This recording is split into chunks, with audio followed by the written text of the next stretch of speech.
Hey, what's up everybody? Hope you're all having a great, fantastical, awesome weekend full of Halloween treats. I'm Snipey and welcome to the channel. I'm so happy it's October, everyone. This is my favorite month because it signifies the beautiful change in season and the gorging fest that is about to occur over the next few months. Yes, 'tis a fine month in this trifecta, Halloween being a fine excuse for me as an adult to dress up, act wild, and eat more candy than I have any right to.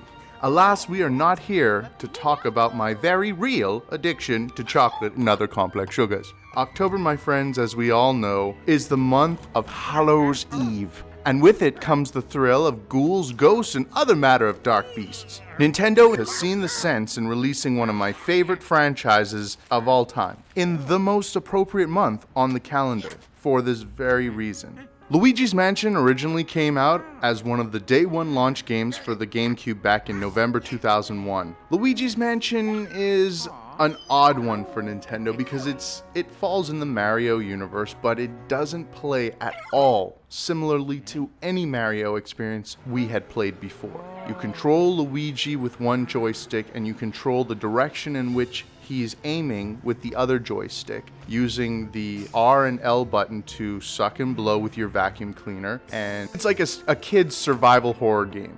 You fight ghosts, you try to capture all the ghosts, you go to EGAD, he relinquishes those ghosts into a machine that keeps them imprisoned. So it's just this back and forth, you face some bosses throughout the mansion, it's real nice. And it was also the first game audiences laid eyes on to show us what Nintendo's 6th generation would be capable of. But more importantly, it gave us the best idea to date of what a 3D Nintendo character would look like in the future. It was a short endeavor being completed in around 6 hours, but those 6 hours were such quality. It was such a breath of fresh air with not only its gameplay, but your ability to interact with your environments in so many ways, giving the game's atmosphere a lot more weight. Not only would walking around on rugs kick up dust that you could then turn around and suck up, pulling dust off walls with the poltergust was and still is a real treat for the eyes. But to have the dust stagnate in the air once you stop was next level. What I'm getting at essentially is that the particle effects in this original game were fantastic. In fact, the lighting, particle effects, character models, and animations were amazing. The ghosts looked like they came out of a Ghostbusters movie, which absolutely blew my mind. Then Luigi's Mansion went dormant for over a decade. Like many Nintendo franchises, I thought it had been completely lost to time. I remember wanting to make a plead video to Nintendo back in 2009 because I believed in this franchise so much. 2012 rolled around and we got word of a new Luigi's Mansion titled Dark Moon. It was developed by a studio by the name of Next Level Games, the same devs behind such classics as Mario Strikers, Punch-Out!, Wii, and Metroid Prime Federation Forces. I don't know why there's so much hate for that game. I'm a Metroid fan and I had a blast playing Federation Forces. Oh well, Next Level Games can't win them all. Anyway, you know that feeling when a franchise that you love and hold dear to your heart is being approached by a new dev? Then you get a pit in your stomach because you don't want them to screw up the game? Hashtag Metroid Other M. Hashtag another game I kind of enjoyed, but I'm too scared to admit. Well, with Luigi's Mansion Dark Moon, I never once felt this. One, because I was already a huge fan of their animation skills, and two, because from the moment I saw the game in action, I knew they were almost 100% going in the right direction. Everything the previous game did had been one-upped, more or less. There are still aspects to the original that I find better in their own way, but Dark Moon had fully succeeded in bringing a better Luigi's Mansion game to Nintendo's handheld, once again being a bar of what the system was capable of. Dark Moon also added a lot of character that the original, in hindsight, sorely missed.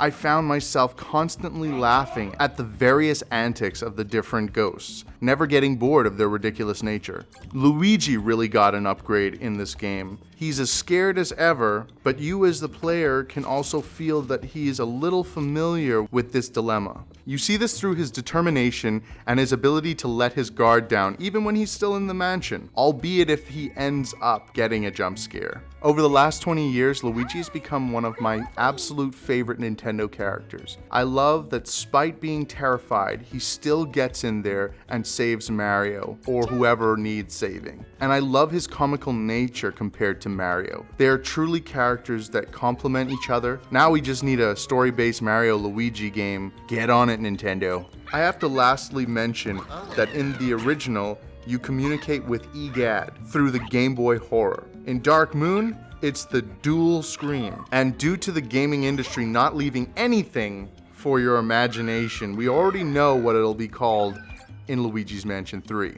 I'm so stoked for this particular comms device because it's based on the Virtual Boy, dubbed the Virtual Boo. Absolutely love this. Okay, it's time for the piece de resistance. Luigi's Mansion is out. I had it pre-downloaded because 1, I needed it hour 1, and 2, I plan on getting a hard copy and keeping it sealed. My excitement level for this game is through the roof because, like I said earlier, it's out in October, but it's also releasing on Halloween, which was yesterday. Happy Halloween, everybody.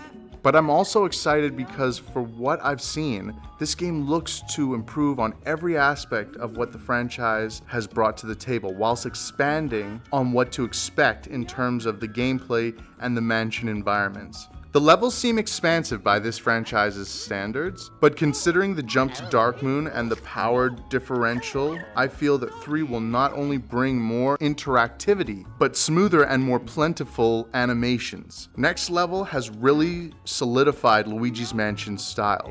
The architecture ends up looking reminiscent of a Tim Burton movie, and I wouldn't change a thing. The gameplay options are improved by the looks of it, not only sporting the single player and the Dark Moon's additional Scare Scraper, but there is a co-op mode where one person plays as a flubber version of Luigi, aptly named Gooigi.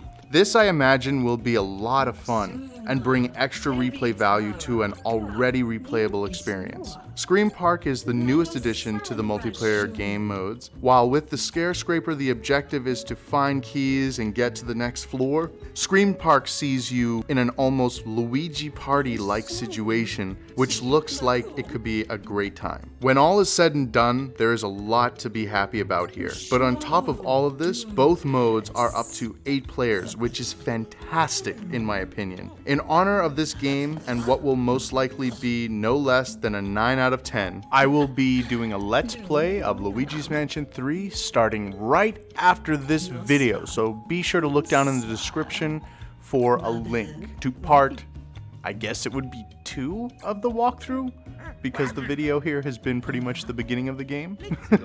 And I will be picking up Smash again and be playing as Luigi only, so prepare to watch me get my butt kicked.